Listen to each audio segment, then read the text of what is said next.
Assalamualaikum warahmatullahi wabarakatuh.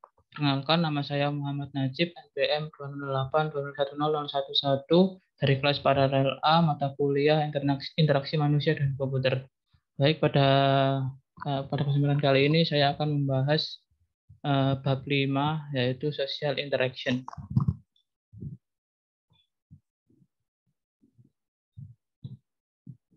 Nah, sebagai pembuka di bab ini kita akan membahas yaitu mengenai apa yang dimaksud dengan interaksi sosial, mekanisme sosial yang digunakan dalam percakapan, apa yang dimaksud dengan kehadiran sosial, tinjauan teknologi untuk mendukung interaksi sosial, bagaimana media sosial mengubah cara kita berhubungan, dan fenomena sosial baru yang muncul karena dapat berhubung secara online.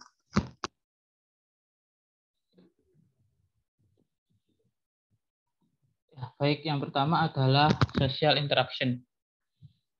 Interaksi sosial adalah hubungan yang dibentuk oleh seseorang dengan orang lain sehingga terbentuklah struktur sosial.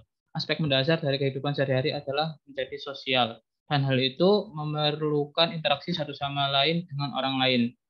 Misalnya kita yang hidup bersama dengan orang lain, bekerja bersama, bermain bersama, berbicara satu sama lain, dan bersosialisasi. Nah, teknologi sosial dikembangkan untuk memungkinkan kita tetap bersosialisasi saat kita terpisah. Adopsi media sosial yang hampir universal dalam arus kehidupan manusia telah mengakibatkan kebanyakan orang sekarang terhubung dengan berbagai cara dari waktu ke waktu dan dimanapun dengan cara yang tidak terbayangkan 25 atau bahkan 10 tahun yang lalu. Nah, orang-orang di zaman media sosial sekarang, orang-orang memiliki cara yang berbeda dalam mendukung seseorang. Beberapa orang lebih memilih memberi dukungan lewat sosial media ketimbang memberi dukungan secara langsung.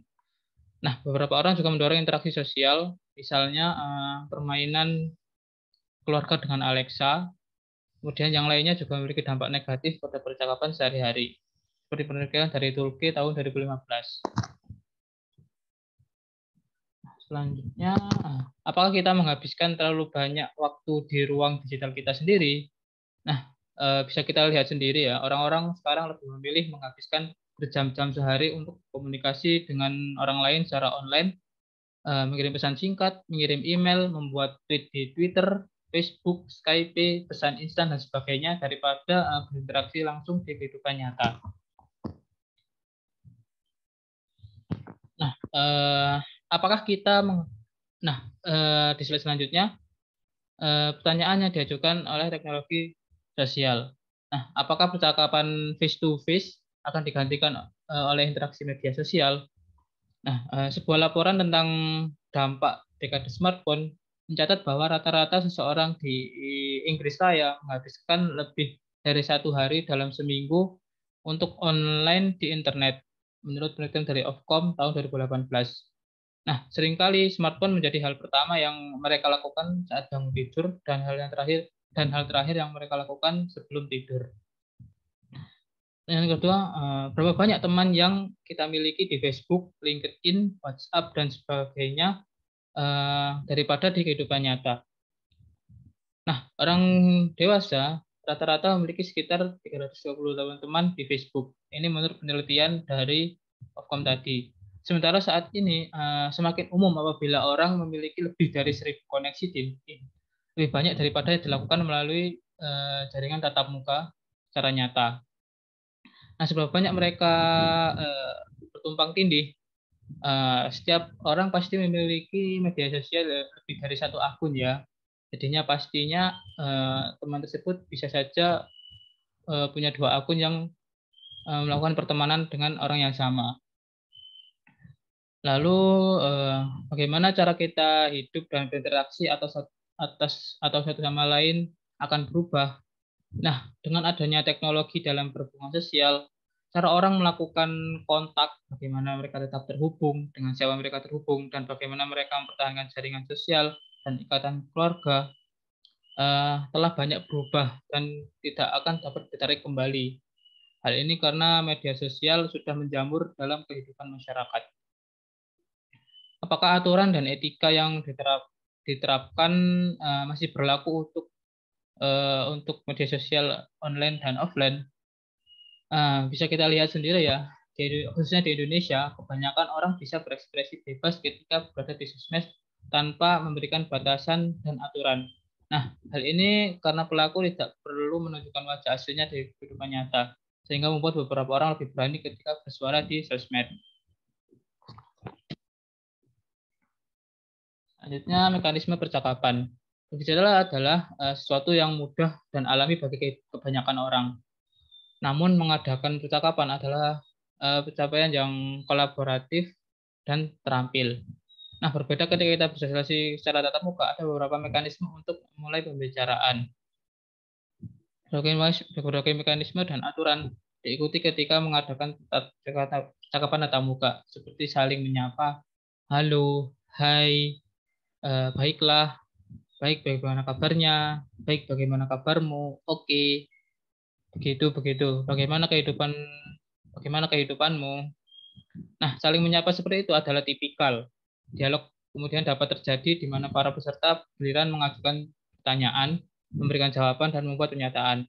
Kemudian ketika satu atau lebih peserta ingin mengakhiri percakapan, mereka melakukannya dengan menggunakan isyarat implisit atau eksplisit. Selanjutnya, aturan percakapan. Sachs dan kawan-kawannya pada tahun 1978 melakukan analisis terhadap percakapan yang kemudian mengusulkan 3 aturan dasar. Yang pertama adalah aturan 1, pembicara saat ini memilih pembicara berikutnya dengan mengajukan pendapat, pertanyaan, atau permintaan. Kemudian aturan kedua, orang lain memutuskan untuk mulai berbicara. Dan aturan ketiga, pembicara saat ini terus berbicara. Nah, aturan ini didaur ulang secara rekursif sampai seseorang berbicara lagi.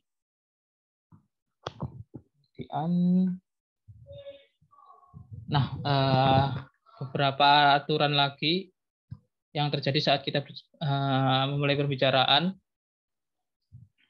Ucapan-ucapan diasumsikan dengan berpasangan, di mana bagian pertama menetapkan harapan tentang apa yang akan datang selanjutnya, dan mengarahkan cara mendengar apa yang akan terjadi selanjutnya.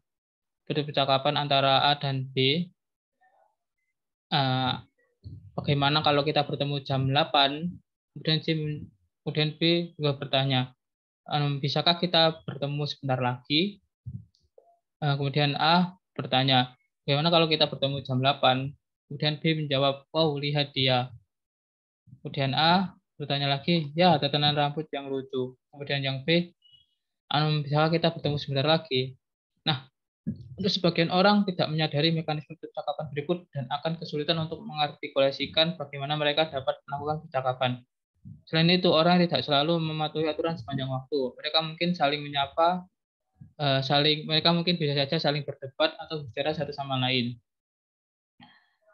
Nah, untuk dapat juga menyalurkan sinyal untuk melanjutkan dan mengikuti seperti gumaman seperti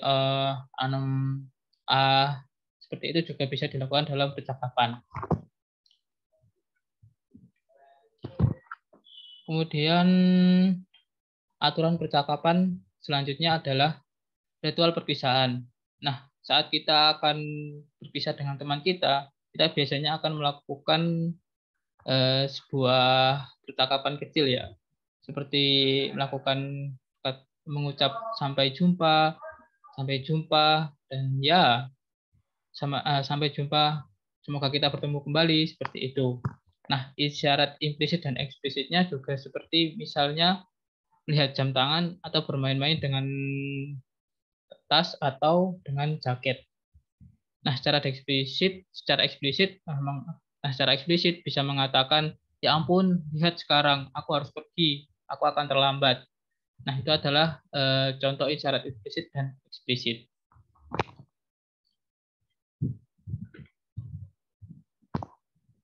Nah, gangguan dalam percakapan. Ketika seseorang mengatakan sesuatu yang disalah pahami, seorang bisa saja mengganggu dalam percakapan atau bingung dengan percakapannya. Seperti contohnya, pembicara akan mengulangi dengan penekanan.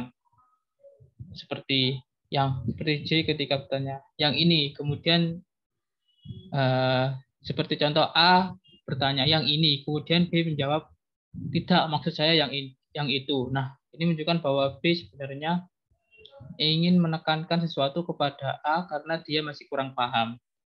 Nah, pendengar juga dapat memberi isyarat ketika mereka tidak memahami sesuatu atau ingin klarifikasi lebih lanjut dengan menggunakan berbagai penekanan seperti hah atau apa. Nah, bersamaan dengan memberikan tatapan bingung, biasanya dengan ekspresi mengerutkan kening, ya ini menunjukkan bahwa kita masih tidak paham dengan apa yang dibicarakan. Nah, juga kita bisa menggunakan dan hah atau apa. Nah, apa yang terjadi di percakapan secara online? Apakah ada aturan percakapan yang sama yang berlaku saat kita sedang bertatap muka secara nyata?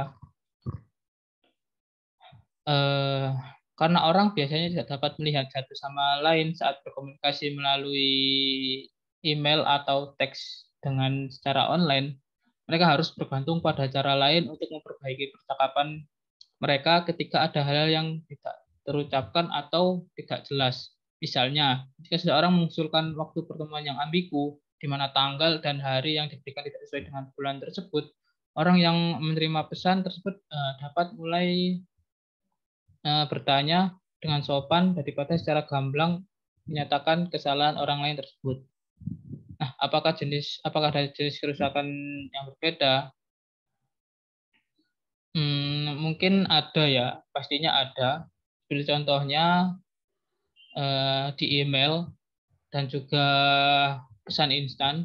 Ketika seseorang tidak membalas email atau teks ketika pengirim mengharapkan mereka untuk melakukannya, nah itu dapat menempatkan mereka dalam kebingungan eh, dengan kebingungan untuk melakukan tindakan apa yang harus dilakukan selanjutnya. Jika seseorang tidak membalas email dalam beberapa hari, pengirim mungkin mengirimi mereka pesan dorongan yang lembut untuk mengurangi kesalahan apapun daripada secara eksplisit menanyakan mengapa mereka masih belum jawab email atau pesan instan yang kita kirimkan kepada mereka. Nah, kalau di SMS saat mengirim SMS, nah itu tergantung dari pesan apa yang dikirimkan. Apakah itu pesan mungkin tentang kencan, pesan keluarga atau bisnis atau pesan bisnis. Nah, saat mulai berkencan, beberapa orang sengaja menunggu beberapa saat sebelum membalas pesan tersebut sebagai bentuk dan usaha untuk tidak terlihat tertarik. Nah, jika mereka tidak menjawab sama sekali, itu menandakan bahwa secara umum orang yang mengirim pesan tersebut tidak menarik di mata orang yang menerima pesan tersebut. Dan tidak perlu lagi ada pesan yang harus dikirim. Nah, kalau lewat Skype atau software video conference, jika dalam video conference seseorang mungkin bisa saja menggunakan alasan sinyal buruk atau gangguan lain yang bisa dialami saat konferensi video untuk menolak atau mengakhiri percakapan dengan seseorang. Nah, percakapan jarak jauh ya. Nah, banyak penelitian tentang cara mendukung percakapan saat orang berjauhan atau berjauhan satu sama lain. Kemudian banyak aplikasi telah dikembangkan, misalnya email, video conference, pesan instan, dan ruang obrolan lainnya. Nah, apakah mereka meniru atau bahkan melampaui cara percakapan yang ada? Nah, itu kita akan bahas lebih lanjut di slide selanjutnya.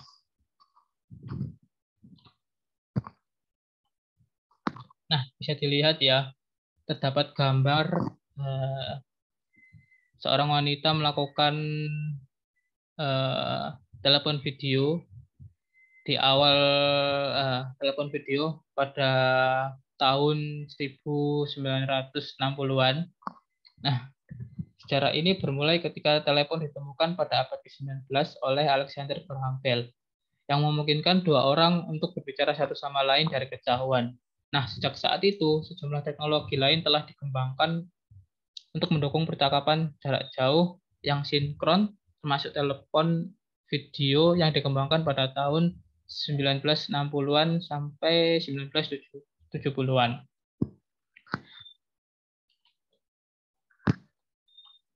Selanjutnya adalah video window system, Bellcore 1989. Contoh ruang media awal adalah video window atau Bellcore. Contoh ruang media awal adalah video window, Bellcore tahun 1989, yang dikembangkan untuk memungkinkan orang-orang di lokasi yang berbeda atau di lokasi yang jauh melakukan percakapan seperti yang mereka lakukan ketika mereka minum kopi bersama di ruangan yang sama. Ruang bersama, kemudian picture window ukurannya 3x8 kaki antara dua situs dengan video dan audio. Nah, ukuran yang sangat besar ini memungkinkan pengguna untuk melihat ruang berisi orang-orang yang ukurannya kira-kira sama dengan mereka. Orang-orang memang berinteraksi melalui jendela, tapi hal-hal aneh terjadi. Sebuah studi tentang penggunaan telepon video menunjukkan bahwa banyak percakapan yang terjadi antara pembicara jarak jauh yang memang tidak dapat dibedakan dan interaksi tatap muka seperti biasanya.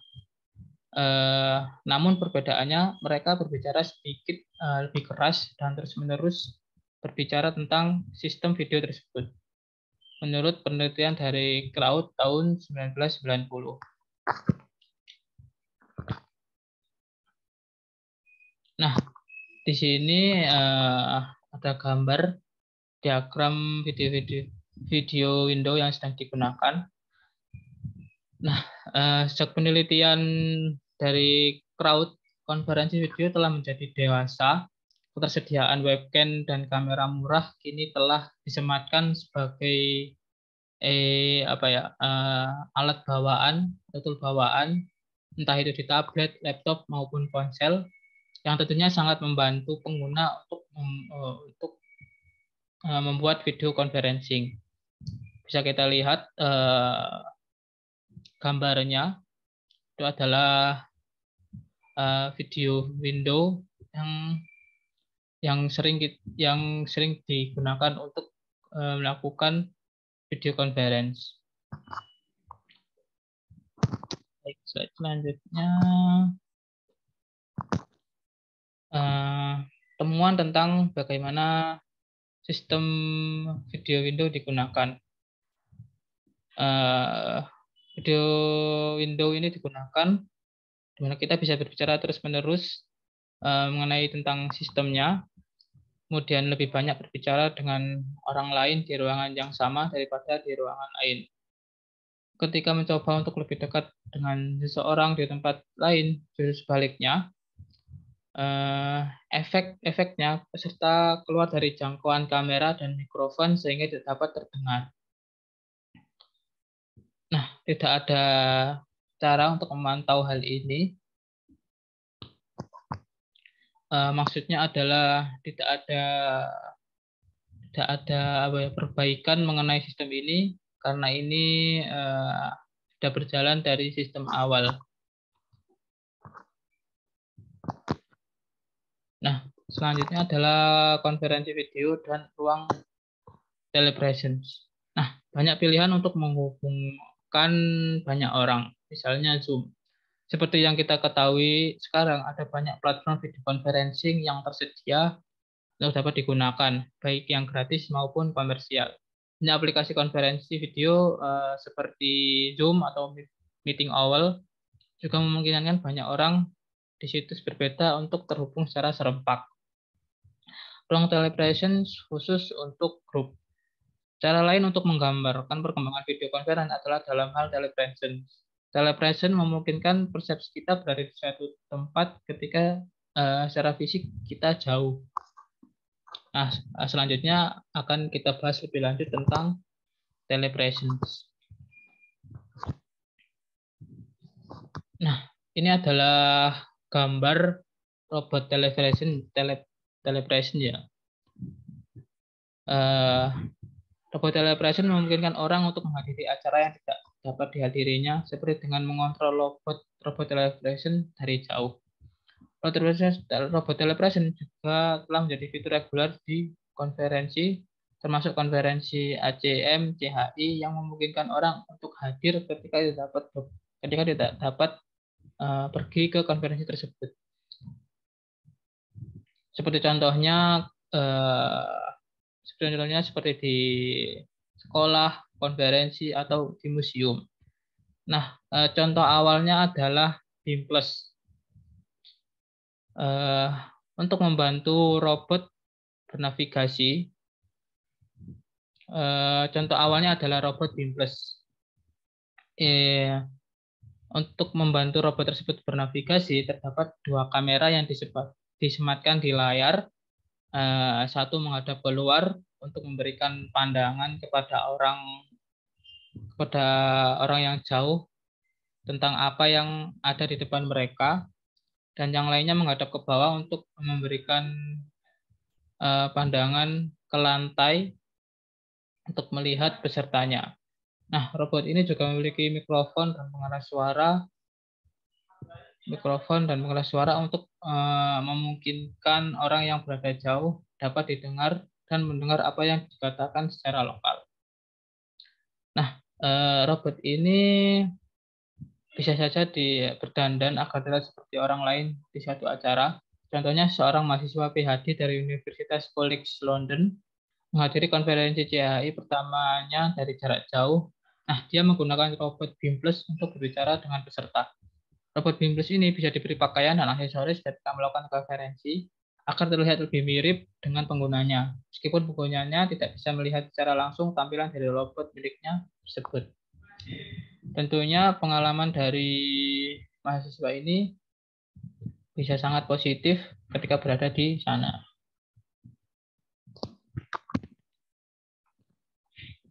Selanjutnya adalah telepresence dan social presence.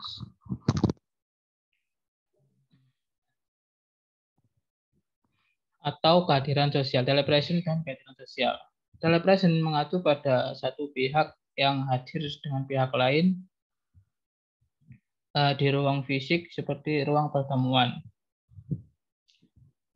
Kehadiran sosial atau social presence mengacu pada perasaan berada di sana dengan orang yang nyata ketika dalam realitas virtual. Banyak orang merasa bahwa hal itu memberi mereka perasaan benar-benar berada di konferensi, sangat berbeda dari pengalaman menonton atau mendengarkan pembicaraan online seperti yang terjadi saat terhubung melalui streaming langsung atau webinar. Nah, ini adalah salah satu visi dari Facebook untuk bersosialisasi di sebuah dunia 3D menggunakan VR.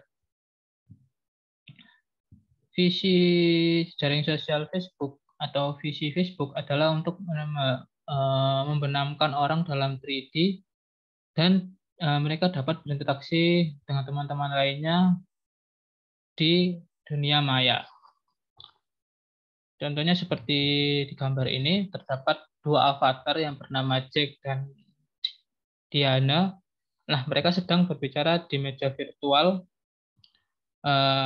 yang menunjukkan yang menggunakan background gunung sebagai latar belakangnya. Nah, pengguna mengalami ini dengan memakai headset atau virtual reality. Tujuannya adalah untuk memberikan pengguna perasaan kehadiran yang ajaib, di mana mereka dapat merasakan seolah-olah mereka bersama, bahkan meskipun mereka terpisah di dunia fisik. Selanjutnya, berapa banyak realisme dan imersi apakah perlu dalam telepresence untuk membuatnya menarik? Tentu saja bisa saja ditambahkan jika ingin lebih menarik. Ruang telepresence mencoba untuk membuat orang yang jauh tampak seperti hidup. Nah, seperti yang kita lihat tadi ya, di ruang ini kita bisa berbicara dengan orang yang jauh, meskipun secara fisik kita bicara dengan secara jauh, meskipun secara fisik kita tidak dapat bertemu secara langsung. Hal ini menggunakan beberapa kamera definisi tinggi dengan fitur seperti eye tracking dan mikrofon pengarah. Apakah FaceTime memiliki kehadiran sebanyak pengaturan definisi tinggi? Mungkin ini ya bisa dibahas lewat penelitian selanjutnya atau lewat pembahasan selanjutnya.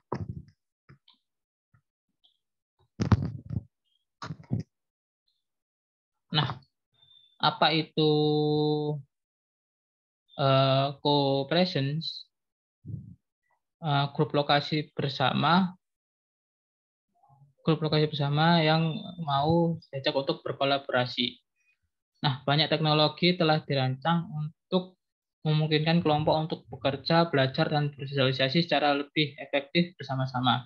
Misalnya, permukaan meja, papan tulis, dan pajangan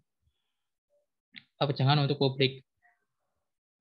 Bersama dengan telepresence, ada banyak minat untuk ditingkatkan co-presence, yaitu mendukung orang dalam aktivitasnya ketika berinteraksi di ruang fisik yang sama. Sejumlah teknologi telah dikembangkan untuk memungkinkan lebih dari satu orang menggunakannya secara bersama-sama. Nah, motivasinya adalah untuk memungkinkan kelompok yang berada bersama untuk berkolaborasi lebih efektif saat bekerja, belajar, dan bersosialisasi.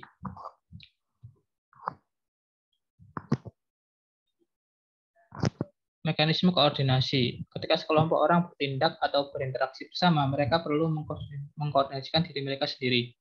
Misalnya, saat bermain sepak bola atau menavigasi kapal.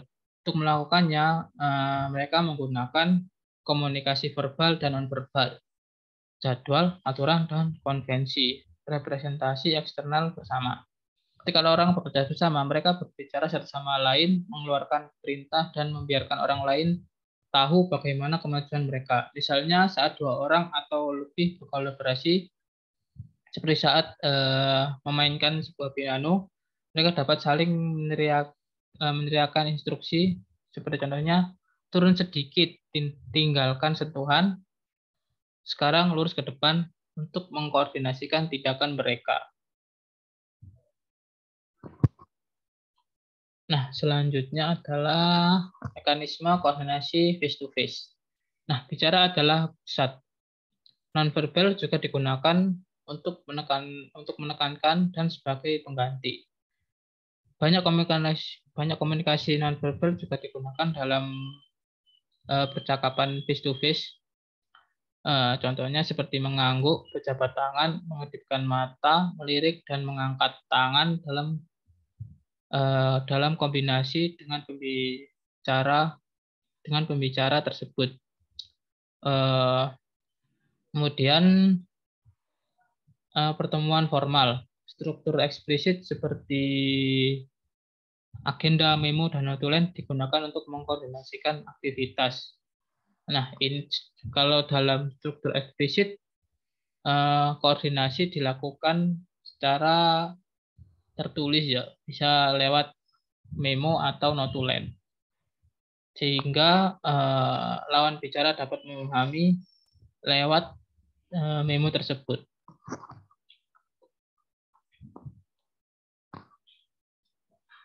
Kemudian selanjutnya adalah mekanisme kesadaran, mengetahui siapa yang ada di sekitar, apa yang terjadi, dan siapa yang berbicara dengan siapa.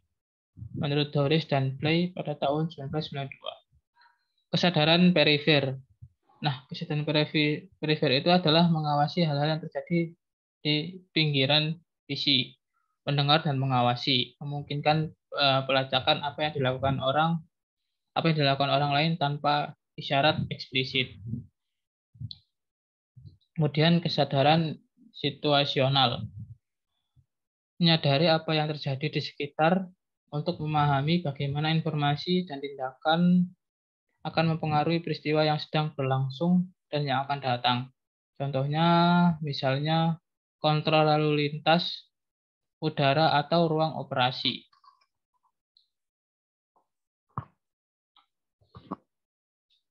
Kemudian antarmuka yang dapat dibagikan. Jumlah teknologi dirancang untuk memanfaatkan bentuk mekanisme koordinasi dan kesadaran yang ada. Ini termasuk papan tulis, layar sentuh, atau tablet multi sentuh yang memungkinkan sekelompok orang untuk berkolaborasi sambil berinteraksi pada saat yang sama dengan konten di permukaan. Beberapa penelitian telah menyelidiki apakah pengaturan yang berbeda dari teknologi bersama dapat membantu orang yang berada di lokasi bersama untuk bekerja lebih baik, telah menemukan partisipasi yang lebih adil, lebih alami untuk bekerja di sekitar, lebih nyaman untuk mengelilingi meja daripada berdiri di depan. Asumsinya adalah bahwa antarmuka yang dapat dipakai memberikan lebih banyak peluang untuk jenis kolaborasi yang fleksibel dibanding dengan antarmuka pengguna tunggal, dengan memungkinkan pengguna yang berada bersama untuk berinteraksi secara bersamaan dengan konten digital. Nah, selanjutnya adalah meja refleksi. Eksperimen ini eksperimen dengan umpan balik real time yang disajikan melalui tampilan sekitar juga telah terbukti memberikan bentuk kesadaran baru untuk kelompok yang berkolaborasi bersama. LED bersinar di atas meja dan visualisasi aktif pada tampilan genggam dari ring telah dirancang untuk mewakili kinerja anggota kelompok yang berbeda seperti giliran berbicara. Eksperimen ini menggunakan LED menyala untuk mencerminkan seberapa banyak setiap anggota kelompok bicara, menggunakan mikrofon di depan setiap individu untuk melakukan pembicaraan. Seperti menunjukkan mereka yang paling banyak bicara mengubah perilaku mereka, sedangkan mereka yang bicara paling sedikit tidak mengubah perilakunya. Menurut Anda mengapa demikian? Hal ini memberikan umpan balik real time yang eksplisit tentang seberapa banyak seorang berbicara dalam satu kelompok mungkin merupakan cara yang baik untuk menunjukkan kepada seseorang siapa yang berbicara lebih banyak. Tapi ini mungkin menakutkan bagi mereka yang berbicara terlalu sedikit. Selanjutnya adalah dana lokasi Sukoku atau kantor virtual, siapa, di mana, dan siapa bertemu dengan siapa. Sukoku adalah platform kantor online yang menjembatani kesenjangan antara pekerjaan jarak jauh dan kerja bersama, yang menggunakan metafora spasial denah kantor untuk menunjukkan di mana orang berada, siapa yang sedang rapat, dan siapa yang mengobrol dengan siapa. Nah, bermain bersama di ruang yang sama. Kotak pasir atau augmented reality telah dikembangkan untuk pengunjung museum yang ingin berinteraksi dengan landscape yang terdiri dari gunung, lembah, dan sungai. Pasirnya nyata, sedangkan landscape-nya virtual. Pengunjung dapat memahat pasir menjadi berbagai bentuk kontur yang mengubah penampilannya menjadi seperti sungai atau daratan, tergantung pada ketinggian tumpukan pasir.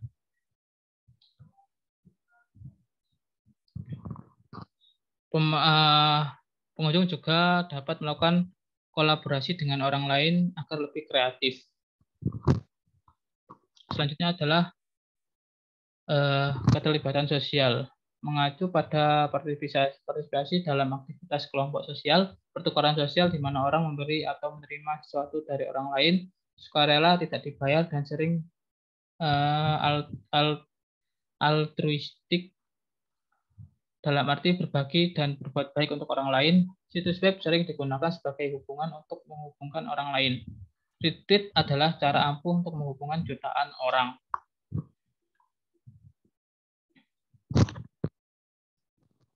Nah, ini adalah contoh retweet yang sempat viral, yaitu Egeni Kutva, kehilangan seorang teman dekat dalam kecelakaan. Nah, ini adalah contoh retweet yang viral ya, yaitu pertemuan Twitter epic antara Ellen DeGeneres dan Carter Wilkerson. Dan orang meretweet dalam hitungan jam, menghubungkan jutaan orang untuk tujuan yang menyenangkan. Banyak orang yang merasa lucu untuk bergabung dan melihat apa ya, angka like-nya semakin meningkat.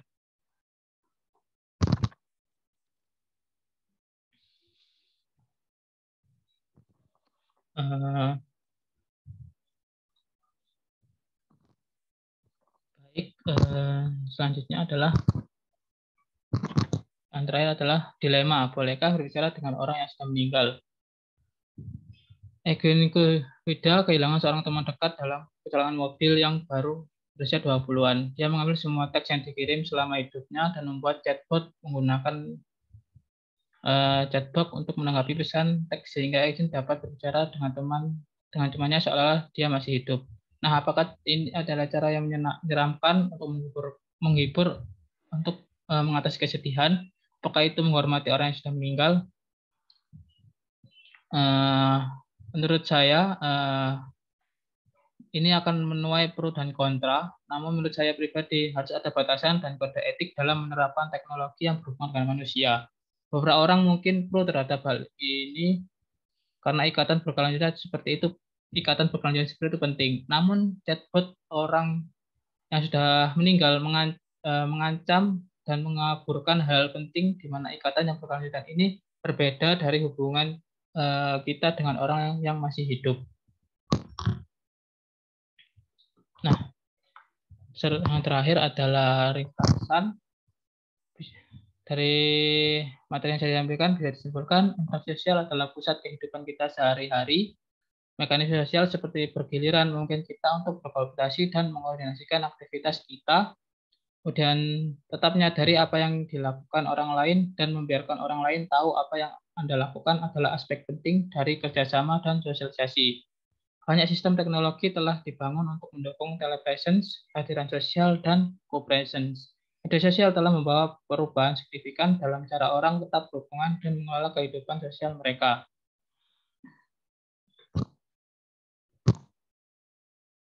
Nah, sekian presentasi yang bisa saya sampaikan.